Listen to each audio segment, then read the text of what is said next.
Hi everyone, Fenris Models here, and today we're going to take a look at the Grumman F-14A Tomcat from Tamiya in 1/48 scale.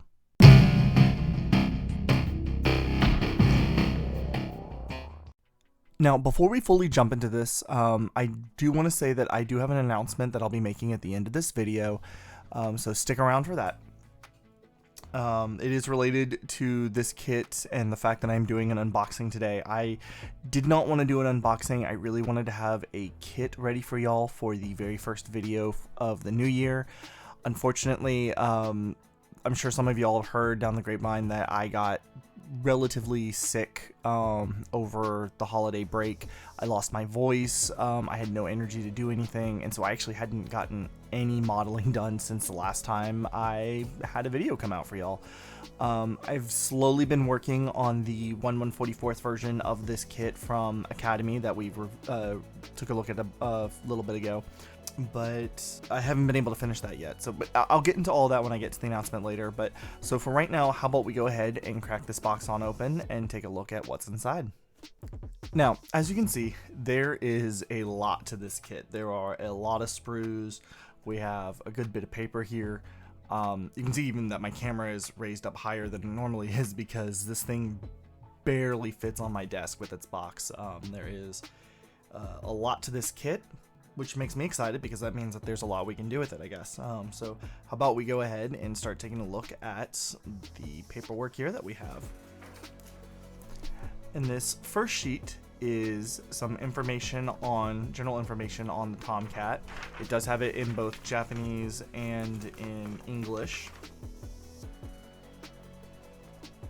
So, and then also looks like it has it in German and French as well. So a lot of very interesting information. We even do have a nice little diagram here for different ordnance patterns. So if you want to, have a certain loadout to represent a certain mission or something, this will give you a better idea of what to use. And I like that compared to the Super Hornet that we did from Italeri, which just kind of had a bunch of ordnance, had you put them on, and it was kind of a little bit weird. Having a description as to what type of ordnance loadouts were common for somebody like me who just doesn't really know, this is awesome, and I really appreciate this. And then next we have our instructions, and here on the front we have our caution and our paints required. You can see that there is a good number of paints that this will be using, along with recommended tools. Now, I'm not going to go through all the pages the way I usually do, just because this is a rather thick book. We start on page 2, and it does end on page 23. So there is a lot to this build. But we do have our cockpit assembly, which takes up from 1 to 6, so the first 3 pages, placing it in there and setting up our sweep wing mechanism, which I always do like it when they include that with Tomcats. Lots of bits. The engines, attaching the wings. It does look like it assumes you're going to have it in landing gear down position.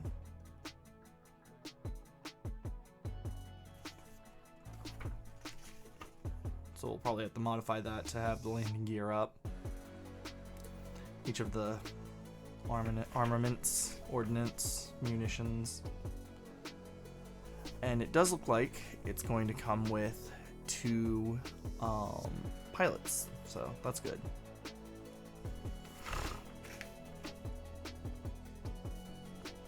Yep, there we go.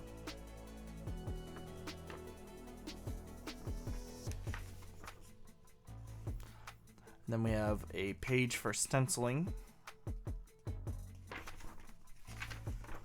And no, sorry.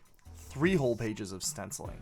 So all 3 pages here are the stencils that will be for every single one of the schemes. So there's going to be a lot of decals in this kit. Now we have our two schemes. We have the VF-84 Jolly Rogers, which y'all know me, I'm probably going to be doing it up in this color scheme, just to kind of match the other one I've done, the 1/144th.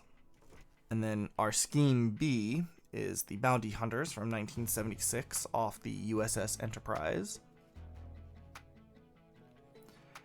And then we also do have the Islamic Republic of Iran Air Force, one of their Tomcats from 1980. Which that's a very interesting scheme as well. But I do think I'm going to do the A scheme just because that's the scheme I like. Now the kit does come with masks. These are not, there's no lip to peel them from. You will have to cut them out separately with your hobby knife, but that's not a big deal. That's pretty easy. You know, there's no complex shapes here. I think the worst one's this one right here, but that's not bad at all. Then here's our decal sheet for the stencils. Yes, this is the decal sheet only of the stencils. We do have our AIM 70 Sparrow, our AIM 54A Phoenix, and our 9GH Sidewinder decals, but that's only half of this sheet. This other half those are all stenciling decals. So there's gonna be a lot of decals on this. And then here's our second sheet that happens to have all of our scheme specific decals. Although it looks like there's actually some commonality ones as well here, like the danger jet intake warnings, and I'm pretty certain that those little triangles go on the side of the plane. But yeah. And then I'm just gonna jump to these because these were included in the bag that held all the paperwork. We have some screws, washers, and some polycaps there. I don't know exactly what they go to. I didn't look close enough in the instructions. Actually, it looks like there's some different lengths of screws too, so you'll have to be mindful of that. Looks like there's at least 3 different lengths. So. And now we can get on to the parts. I'm gonna keep these in the bag, these clear parts, just because they're so large and I don't want them to get scratched, but they look pretty clear. Looks like we have 2 for the canopy, and then I don't know exactly what all those are too. Some of them are outside lights, but I think 2 and 4 there might be for inside the cockpit, but I'm not sure. That'll be something to see. Next we have the bottom of the fuselage, all on its own sprue. Oh, interesting. This is does say that it, let's see if I can get the camera to pull it up. I don't think it's gonna pick it up, but it does say that it is copyright 2016 Tamiya. I'm glad that it's printed on the inside here. There are some companies such as Revell that are still making brand new 2022, 2023 new toolings and putting these on the outside, specifically with their Star Wars stuff, and I cannot wrap my mind around that. Anyway, that's neither here nor there though. The detail looks pretty good. Again, it's kind of hard to get the light to show all of the panel lines, but we got some good depth there, I think. Everything's nice and clean. I don't see any need for removal of any flash or anything. And then we have some engine parts, our stabilizers,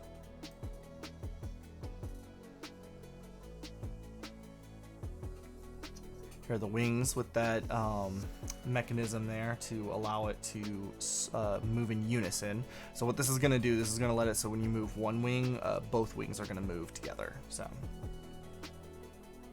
there's some good, let's see if I can get the light to play nicely. There we go. You can see the detail coming up on that. It's not perfect, but The lighting's not perfect. I'm assuming this is pretty good. I don't know my Tomcats all that much, so I don't know how accurate it is. But it being Tamiya, I'm pretty certain that it's going to be pretty well spot on. So we have more fuselage parts. I'm debating whether or not I'm going to be doing this in the way that I did the F-18, the Super Hornet, or if I want to do this the way I usually do them. And there's some engine nozzle pieces there. And what I mean by that is, I don't know if I want to just prime the whole thing black, go in with the airbrush and do the little white squiggles and everything, and then do the colors over it to give it that visual distinction, or if I want to just do it where I just hit black over all the panel lines, appreciate it that way, and call it good. I haven't decided. But let me know in the comments below if there's one that you'd rather see over the other. So here we have, these are all cockpit parts, it looks like. Looks like we got some control panel surfaces there. This is definitely the tub itself.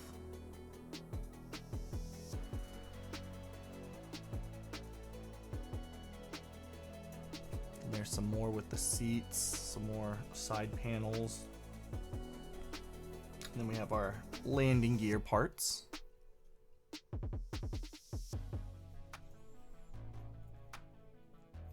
Again, everything is very crisp, you know, what you would expect from Tamiya.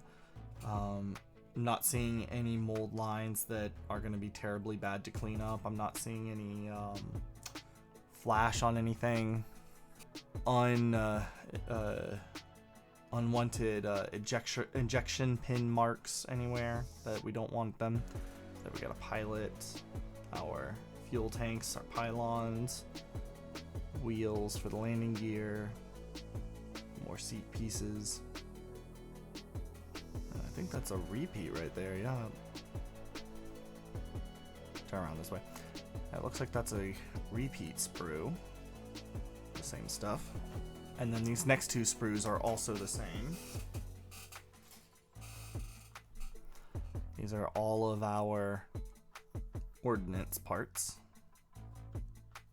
For all the missiles. So yeah, this is a quite nice looking kit. I've heard a lot of good stuff about this kit. I've had a lot of people recommend me this kit, and so I'm very much looking forward to building it. I don't know if it's going to be a kit that we're going to be doing anytime immediately soon. I have a rather large stash that there's many that we've looked at last year that we haven't even started on. The Go Big or Go Home group build is currently happening on Model Minutes' Discord server, so I'll be building for that here soon, and we'll be getting that video up. So I don't know when we're gonna get to it. It's gonna be sooner rather than later, but it's not gonna be, you know, in the next couple weeks. But, you know, stay tuned, and yeah, we'll have it up here soon. Other than that, though, as I said earlier, I did have a little bit of an announcement, and it's in regards to the direction of the channel. Nothing huge, but last year I know that I ran into an issue numerous times of just finding myself scrambling, trying to throw together something quickly to get a video, you know, just get a video up on YouTube. And every time I wasn't very happy with the fact that I had to do that. I wasn't happy with how those videos turned out more often than not. And it wasn't something that I wanted to continue to do on the channel here. I think that y'all deserve good videos, great videos. I think y'all want to see the good and the great. I don't think you guys want bad videos. Correct me if I'm wrong there, but I assume you guys want the best I can do. And I'd like to give you the best that I can do. And so in that regard, I've made the decision that this year I am going to be switching from a weekly cadence to a bi-weekly cadence. So every other week I will be getting a video out. That doesn't mean, so I may get videos out, like if I say it'll be every other week, There may be times where a video may come out in the week in between, just because maybe I got something that I'm excited about, a kit went together smoothly, I found an unboxing that I want to share. There's probably going to be a cut down of unboxings on this channel as well due to that, because some of the unboxings did admittedly come from a position of wanting to get a video out, rather than, is this something I think would benefit you all? So I'm going to be cutting down on those as well. My hope is that by doing so, I'm going to be able to focus more on my editing. I'll be able to focus more on some of the quality of my footage both before and after editing. Be able to get you better, more informative videos. Be able to have complete models that will look a little better than I think the ones did before. And it will also take down, reduce the stress on my end. It'll kind of give me a little bit of a pressure release valve, so to say, to be able to make it so I can just keep on moving with these. So I do apologize. I know that there are a lot of people that look forward to these weekly. Again, I did not make this decision lightly. I asked a lot of people. I hemmed and hawed about making a final decision, but I do think that this is going to be something that's going to benefit the channel, and ultimately y'all. Again, I will be able to get out better videos, so we're gonna see how it does ultimately. Let me know in the comments below what you think about that. Let me know throughout the year in the comments below if you think that this was a good move or a bad move, or if you want to see more videos. Let me know. Again, I want to make videos that y'all want to watch and videos that y'all want to see, so the only way I can fully know that is if y'all tell me. Otherwise, I'm just kind of guessing and shooting in the dark. So regardless, thank you for sticking around this long. Again, I apologize that I kind of had to tack this at the end of an episode. And I'm sorry that the first episode of the year is an unboxing. I really didn't want it to be. As I said, I am almost done with the Academy 1144th Tomcat. I'm not super happy or proud with this one, but I'll go into detail with that when I get that video up. So keep an eye out for that. Again, it might not be next week. It probably will be the following week, now that we're moving to a bi-weekly cadence. But yeah. Regardless, thank you guys for sticking around. Thank y'all for making this last year just amazingly awesome. I never would have made it past the first 2 or 3 episodes if it wasn't for all of your support. It means everything to me. It really truly does. I am so eternally grateful that anybody would care to even sit down and watch a minute of any of these videos. I never expected it to do as well as it did. I had a few internal goals for the channel, and you all made it possible for this channel to blow past every single one of them. So I thank you from the bottom of my heart for that, and I'm looking forward to this year, and I'm looking forward to seeing what kind of goals we can just crush and, to keep on going. So again, thank you very much. Yeah, the only thing I have to say on top of all of this is stay safe and keep modeling. Thank you to my gift set tiered patron Calibear and to all of my starter set patrons. Your support means the world to me.